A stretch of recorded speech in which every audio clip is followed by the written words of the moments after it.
Welcome to our conversation, myself, Bongi Selane, with writer-director Lemohang Jeremiah Mosese, which will form part of the African Film Festival New York program for 2021. This, of course, is in celebration of the screening of This Is Not a Burial, It's a Resurrection, which forms part of the program this year. My name, for everybody watching, is Bongi Selane. I am a film producer based in South Africa, Johannesburg. And I've known Jeremiah since 2017, I think. 2017, yes. We met when we both had project at the Realness Scriptwriting Residency in Johannesburg. When you first presented Burial, in fact. And I was working with Samantha Nell on her debut feature film. And we also spent time together at the Durban Film Festival.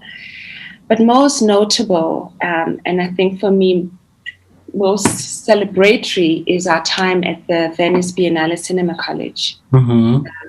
We did the first workshop together, which saw Burial being selected as one of the 3 films that were selected for production in 2019.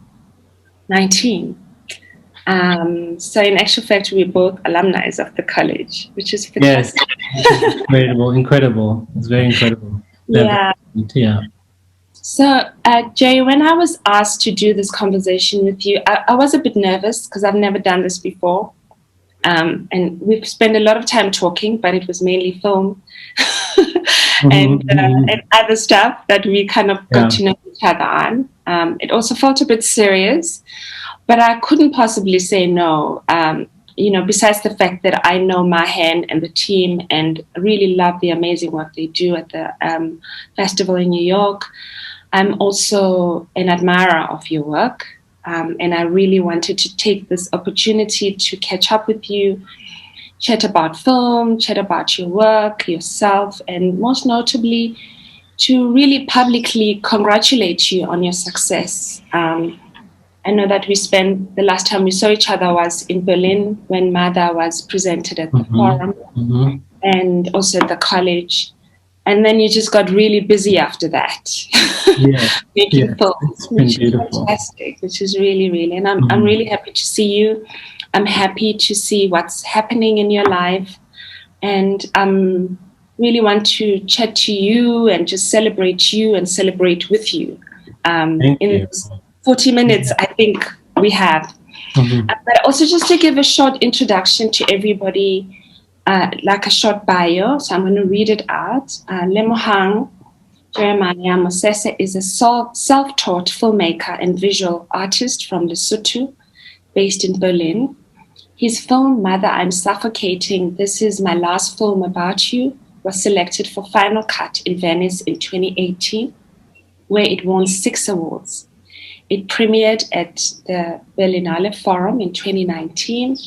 Mosese was one of 3 filmmakers selected for Biennale College Cinema, which is with his feature film, This Is Not a Burial, It's a Resurrection. And it premiered at Sundance in 2019 and won the Jury Award for Visionary Filmmaking. It has gone on to win 20 further awards, including 8 Best Film Awards and 2 Best Director Awards. Mosese is an alumni of Berlinale Talents, Focus Features Africa First, Realness Africa Scriptwriting Residency, and Cine Foundation L'Atelier in Cannes. So I'm going to just start off with just congratulating you. There's a lot to celebrate in your life right now. Your birthday on Sunday, the 17th. Happy birthday. Yes. Thank you. Thank you.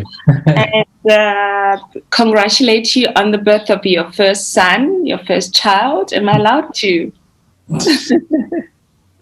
And also, of course, the success of Burial. It's worth noting that This Is Not a Burial, It's a Resurrection is Lesotho's official submission to the 93rd Academy Awards as Best Foreign Language Film. The first film from Lesotho to ever get this honor. So huge congratulations. And maybe we start off with how you feel about that. How does that sink in with you? Mm-hmm. You're very kind, Bongi. You've always been very amazing to me.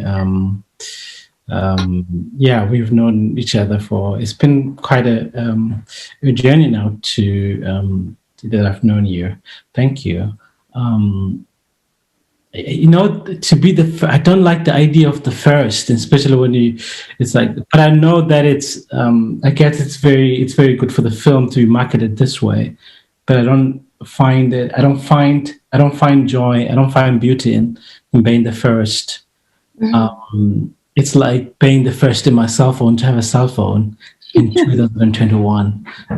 Yeah, yeah. So especially with the whole narrative of, as a black person, there's always been, now and then every year there's always been like, oh, the first black guy to do this, or the first Yeah. black person to do That's this. like, I mean, for me, I know it needs to be celebrated, and we need to be very proud about it, but I don't necessarily find beauty in it. At least for me, too, I feel like it's sort of overdue, and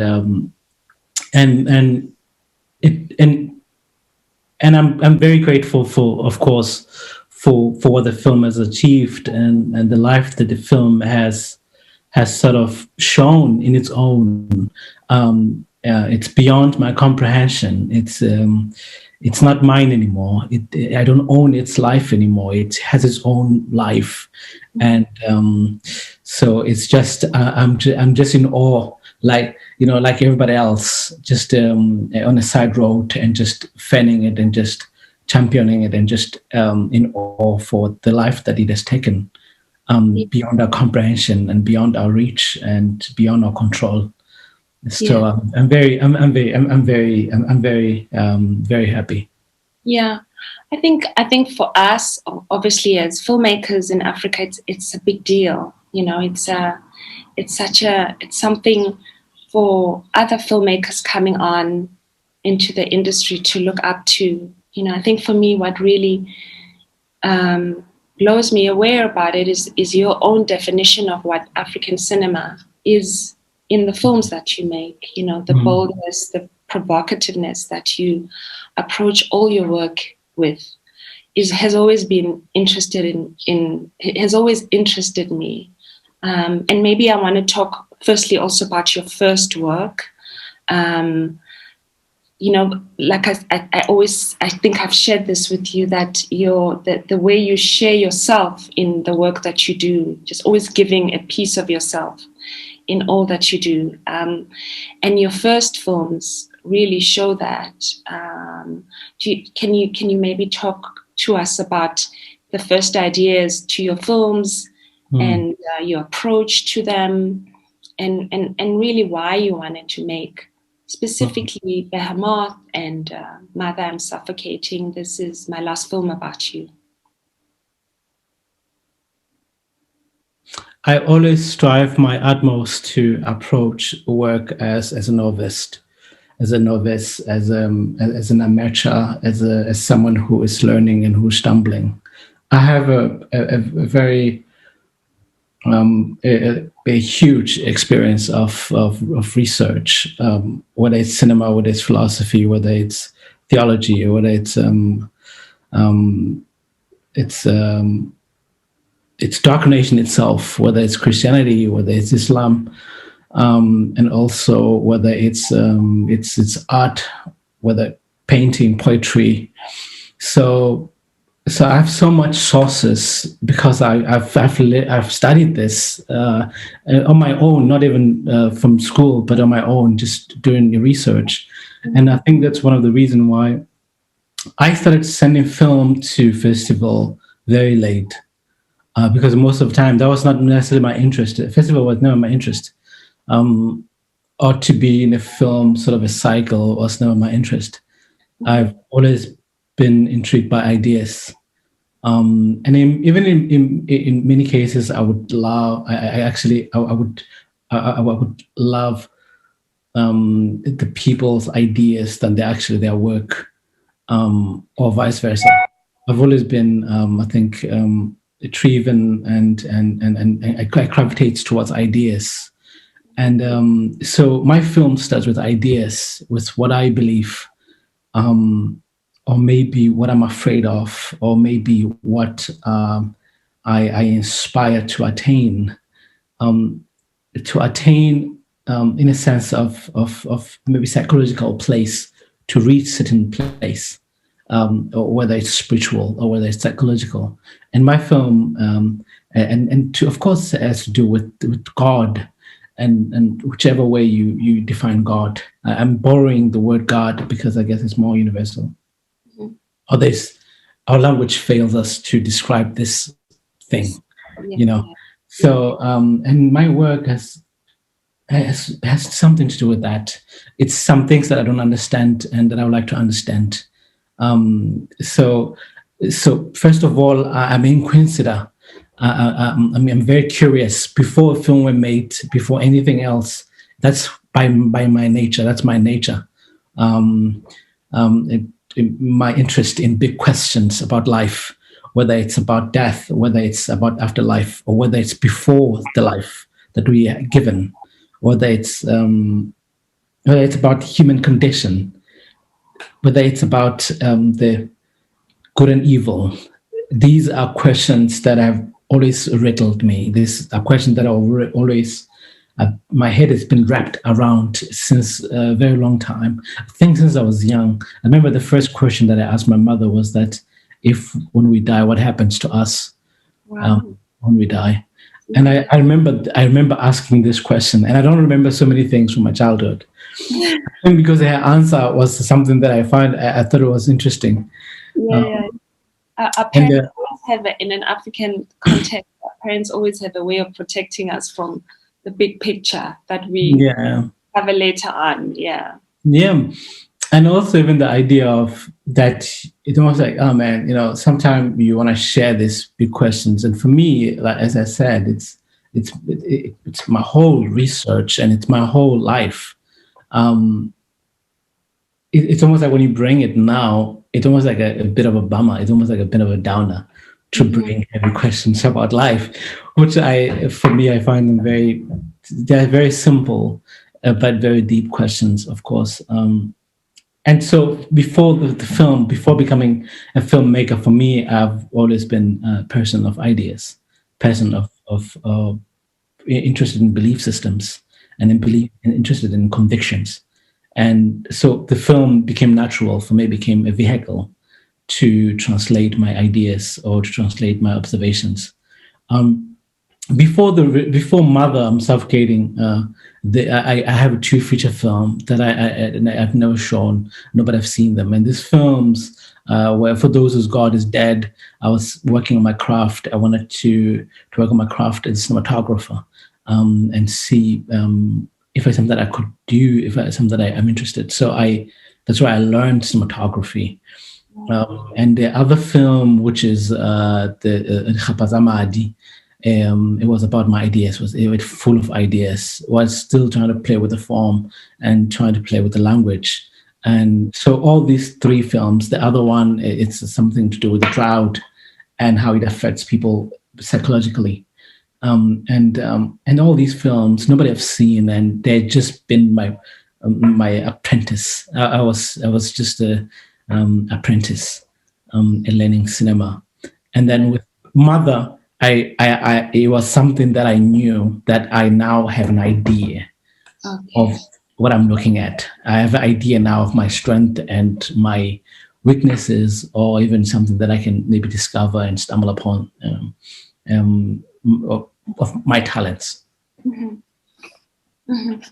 And I mean, we spoke a lot in Venice when we were there about, your connection to Lesotho, your home in a way, um, and really wanting to kind of solidify yourself as a Mosotho filmmaker, and making films there, even though you live in Berlin. Um, can you talk more about the importance of that to you? Hmm.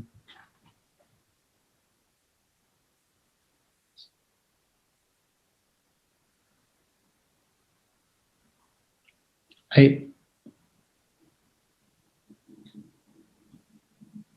I think Lesotho for me, it's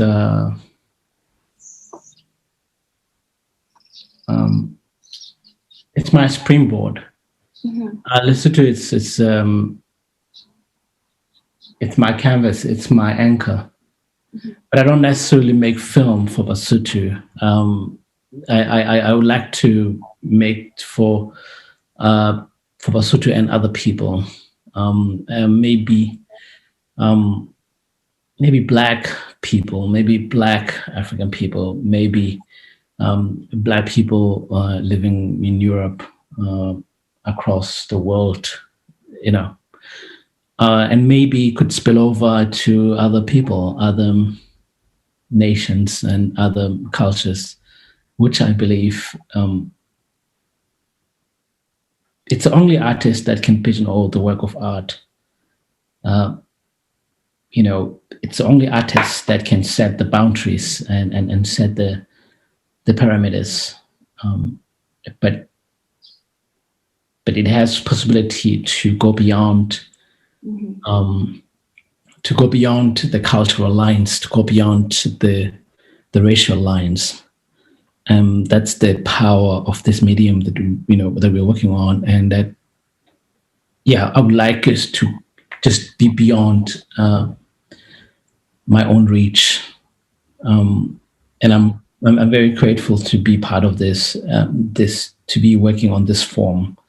That it's one of the forms that encompasses all the forms of art, and it has potential to. I still get a lot of messages of people, whether it's from Iran, whether it's from Tunisia, or whether it's from Australia. It's so different worlds. Whether it's Canada, in the Native American community, they literally just write to me how my film speaks to them. Wow. And I see how much this medium, how strong it is. Wow. And it's beyond us. It's just beyond Lesotho. It's beyond my little canvas. Yes. It's almost, like I said, it's almost like it's not yours anymore. As soon as it leaves your desk, it's not yours anymore. You don't own it. Right. So I'm learning every day to let go. And I know I'm saying the word let go, it's simple, like it's very simple. But to let go and acknowledge its own life beyond you, that you just happens to be a vessel at that very moment. You just happens to be an exit. You just happens to be a steward. And that's all you were. That's all I was. Nothing more. I wasn't a creator. And I'm learning to let go in this way. There's so many things in the resurrection that I felt like I could have changed. That I felt like this could have translated the true idea. This could have translated the true form or language. Especially with the editing, that I had to get rid of so many material. Yeah. And I'm still attached to this, and it's wrong. The artist should not be attached to this work when it's already beyond, when it's already left your desk. It's transgressions. It's transgressions that we commit, that we always holding on to this work as if we own it. And you still feel like even when you watch it on the screen, you still want to judge it. You still judge it. And it's not yours anymore to do this. And I'm learning to sort of let go and let it, take its course, and not trying to always feel like, oh, I could have done this way, I could have fixed it this way, Yeah.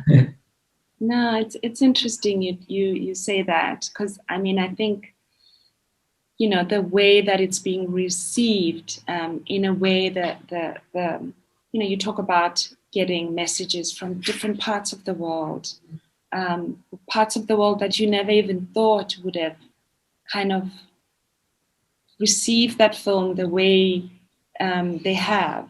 I think it's just testament to just your work and your, I suppose, the amazing work you did, your brilliance in a way. I saw a very beautiful article. It was a Spanish newspaper. it's a very famous newspaper, and it's a very old school, one of those old school that parents love. This it's forever there newspaper, and this newspaper they were talking about a resurrection as a sort of a defiling or against capitalism, which because it's a very left wing newspaper, and which I loved it, but I'm not against capitalism. I don't think there's independent art. Yeah. I think that machine can function. I think in healthy together. I cannot love the other and critique the other. Well, I can, but I try to find them as just one coin. It's the head and the tail. I want to embrace them both. Yeah. And I feel like, but I like the fact that people can actually weaponize my work. They can use it as something that sort of attacking capitalism. That it's not what I intended, but if people translate in that way, let it be. That's it. That's the way. Yeah. So that it has its own ideas. It branches out its own, in its own way, beyond artist. Everybody will receive it the way they want to receive it. Yeah. Well, yeah. So I want to talk about the idea for burial. I want to talk about its birth and ultimately the development process and the realization. I mean, I think it's kind of really placed you in this space of one of the most striking and original voices in world cinema at the moment. And I think you've given an identity also to African cinema that is quite progressive, I want to say. Perhaps I use that word for lack of a better one, but just giving African cinema a kind of accessibility that it had, and maybe just a new identity. And it's very exciting, I think, for the upcoming filmmakers and to see that we can achieve that. And so I want to kind of dig deep into the idea for burial. Where how did you come up with the idea? And then maybe we can talk about its development process, and then we'll move into how it was ultimately realized. I'm very thankful that my film could sort of serve as a doorway to some people who don't have idea about African cinemas or African films, which I've got a lot of special requests where I was curating films in museums, and then people didn't know that cinema exists.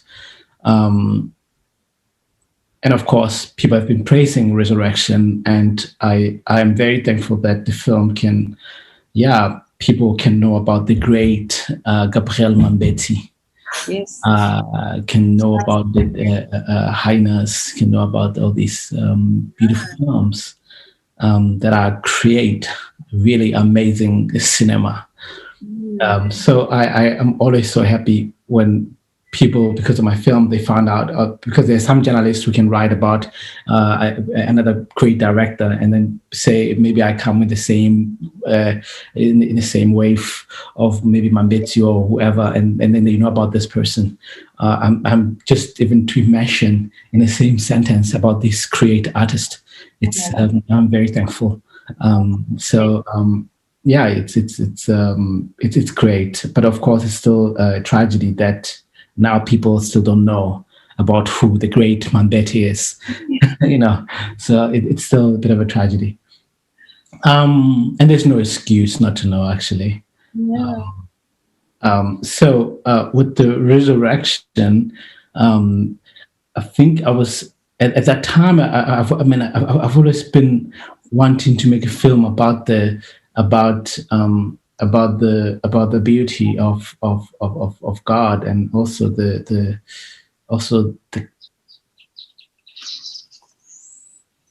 ugliness of God, and I had this image with this elderly woman who can actually translate this, and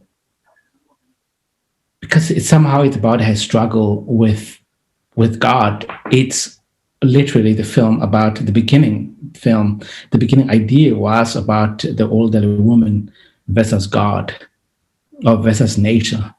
Um, so this was the real the core thing that I was more interested in. Um, the, the the indifference of God and against someone who is aware of his indifference and wants to remind God of his indifference. So was the beginning of my story, and then I sort of morphed into sort of a into sort of a woman who wants to who wants to bury a family at the local cemetery, but now the cemetery is going to be flooded.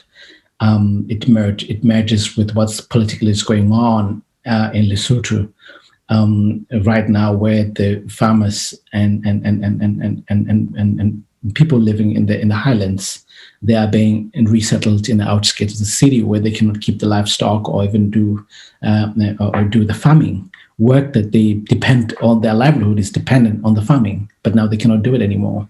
And how they connect to the soil, how they connect to nature, how they connect, how they coexist, and how they they bury their umbilical cords, they bury their placentas on this ground. It's more than a place, it's identity. And how some people, I was talking to some people about this resettlement, and many people will actually associate the resettlement as a sort of as death, like almost loss of identity. They compare to death. And this was very interesting for me because I wanted to interrogate also the metaphorical death, and the actual death, and also rebirth and life. So my film, it's meditation on ideas, on many ideas. So it's really many ideas. Yeah. And how did the development process of the film kind of help bring together those ideas to what you finally ended up? I mean, I was very lucky. I was very lucky that I got into Realness screenwriting residency, and where I was with a very talented people, and that we can sort of workshop the script together. Then they helped me with really finding my voice and finding my language. And also was the Biennale College, very amazing college. Really, I recommend it to everyone. And also to be around these people who advise us and who are so good, who are so talented in their own fields of cinema. And so this sort of helped me, give me a bit of confidence to really to keep going. And for me, I think what they did was to encourage me more and more to be me. There was nothing that changed that much in the story itself. When I came to Realness, it was more or less the same story, and when I came to Biennale College, it was more or less the same story. But they all brought Realness brought something very beautiful, to have this community of filmmakers and to have this amazing consultants who are working with us and very patient, but they affirm my voice. They affirm me of my voice. Yes. And Biennale College did the same thing. They affirm me of my voice. It's, man, you need to just be you, just be yourself. Yes. And it really helped me to have this confidence in your ideas. So I guess that's how it happened. And what I liked I think I would have lost a zeal if maybe I would have gone to a traditional way of raising money, because we had a choice whether, of course, you were also part of this, where we had to make a choice whether to go for Biennale College, which means that I will shoot a film within a year, yes, or it will take less than a year if we get the money. Or we go the traditional way, which might take 2 years. And I have so many ideas every day. Literally, I have so many ideas to make script. I don't want to wait. Yes. Like I really don't want to wait for 2 years or 3 years to wait for money. I just cannot wait. And not that I mean I come from really nothing, and I've learned to do things without even waiting for money. All my work prior was work that, well, I still got a small funds there and there, but most work were actually done. Just I felt like I have an idea, I feel like I have an urge, and then I go and do it. And that's how I learned, and that's how I'm working. Even up to this day, I still do that. So I have times now I'm being smart about it to like start first with like write multiple things at the same time, where I know this one might take me 2 years, maybe more, but I have another one that is very immediate. If I get money now, I do it. If I get the opportunity now, I do it. So in this way, I think this is how I want to keep working, keep working. So this Biennale College was very important, that it gave me an opportunity to, like, if we get them with money or if we get selected the final round, well, that means we can premiere in Venice, we can have money. So this was beautiful. This was beautiful. Yeah. This was very beautiful. Yeah. Yeah. And what was it like shooting in Lesotho? I know it can be technically challenging, and there's not a lot of films that are made there. What was it? What was your approach to working there and going back to shoot in Lesotho? Oh, I mean, for me, it was beautiful. For me, it was beautiful. I know the crew were like, because they're not used to the conditions. They're used to, 9 to 5 work, and everything is smooth and everything is going smooth. But great night shoes. Yeah, listen to there's no infrastructure, so which is the beauty about it. But of course,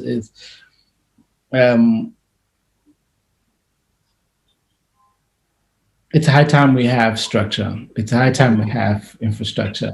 It's important for my generation. This generation is a bit different. They would like to be comfortable. They would like that comfort, and which is beautiful to want your comfort. And I feel like it's things are getting better, that we are building up.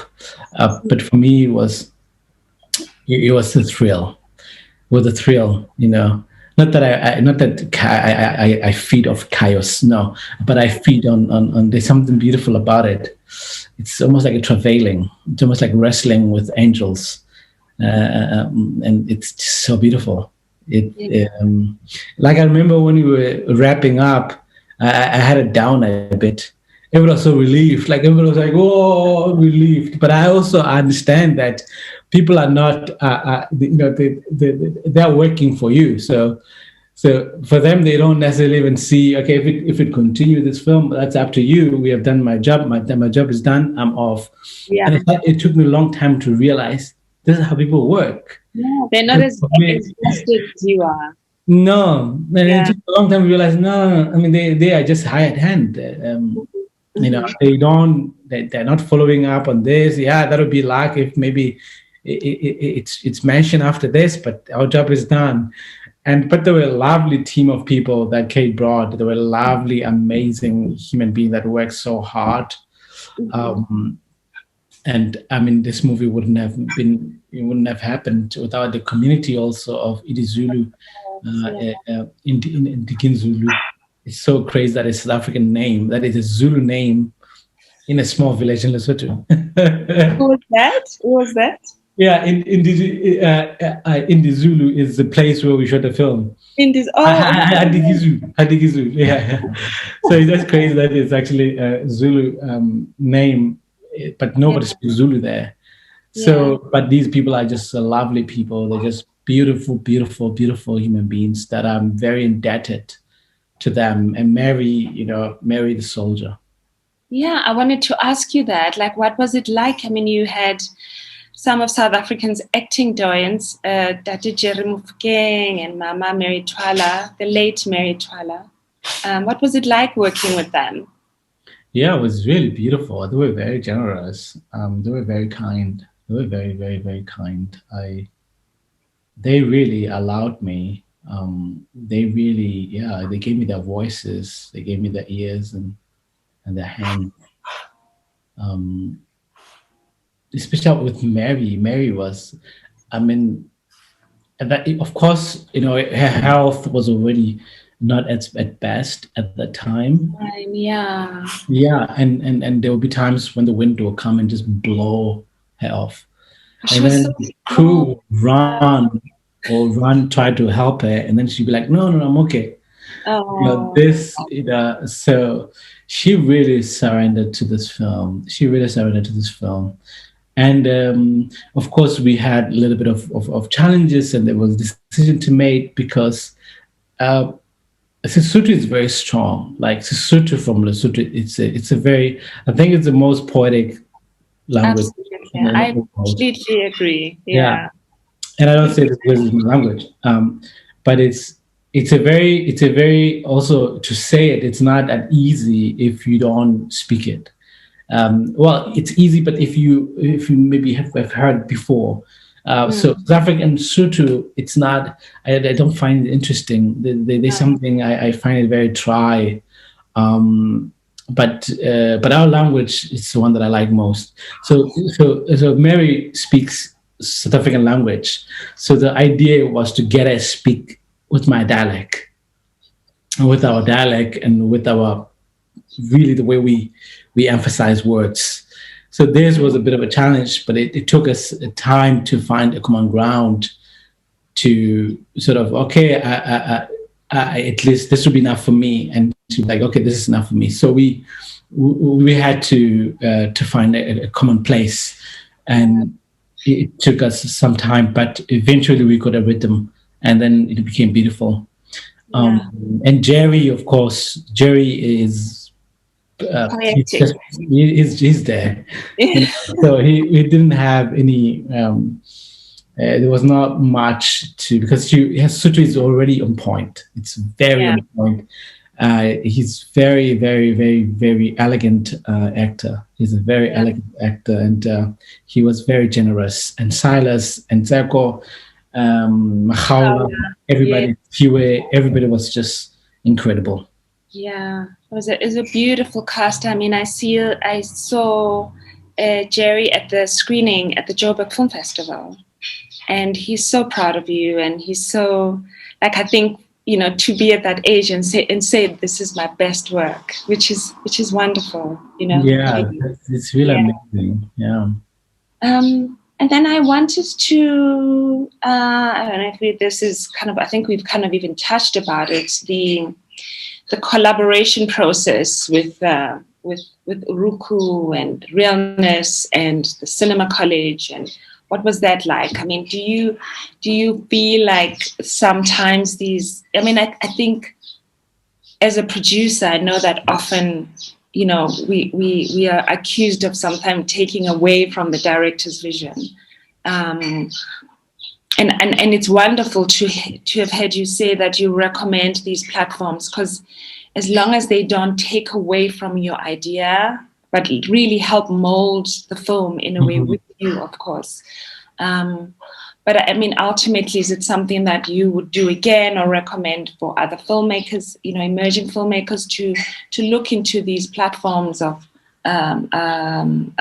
residencies? And yeah, I don't know if I'm making. Yeah, I think they are very good. I think people should do it because you're not just only getting help from people who are better or Mhm. who are better than you, but you also have a community of other artists. You have a community of other creators who are doing the same thing, who are writing and who are rewriting and who want to talk about films. And I feel like this is it's really beautiful. I Yeah. mean, for me, I didn't go to film school, and I learned cinema with these communities and talk about cinema and all this, whether it's philosophy, whether it's literature. It's these communities that you create and that are very good. And most of them are my friends. We are still friends with Yeah. all the residency that I've been part of. We're still very much friends. Yeah. Yeah. Like So it's a community, It's also absolutely. Yeah. also yeah, that. So yeah, it's And also, it's I think it's nice that people can talk about you or can talk about the work based on associations that comes from this residencies. That you're not a stranger anymore. You apply to the festival. It's a small community. It's a small community. The cinema is a very small community, so everybody knows everybody. So it's nice to sort of people be aware of who you are, and they know who you are, and they've heard of you. They've heard about your project. So it helps. It helps. And then I think just to close off, or maybe not to close off, it might take a bit. I wanted to ask what the future looks like for Jeremiah. Perhaps an insight into your next project. So, just to entice us. I got very privileged to be commissioned by Rotterdam Film Festival in conjunction with the iMuseum. Oh, nice. So to do the video installation with other few artists, I think. Wonderful. A few other people. I think it's like 5 of us. So the work is premiering, or it was supposed to premiere on the 30th of January, but now they decided to postpone it to, I think, the 10th of February. So I'll be premiering there. Okay. And I'm very excited about this work because it's like where I found completing the works that I've been doing and starting a new chapter of the work. And it has something to do with maybe seeing. It has something to do with the touch. It has something to do with sewing, something to do with stitching, something to do with mercy or grace, or something to do with the healing. This work, and I'm very excited about it. It's a video installation, and there's a part of it also that I got also an opportunity to do another chapter of this work at this museum here in a Hubert Forum museum, museum or the Palace of Berlin. So I'll be doing this work that run parallel. They are still to do with this grand idea of seeing, of touch, of molding, of sculpturing. So I'm excited for this work. So yeah, I'm writing a few things. We'll see how it goes. Great stuff. Great. Thank you so much, Jerry. I really appreciate the time. Thank you to the team at the Africa Film Festival in New York. Yes, they're very kind. Opportunity to chat to you.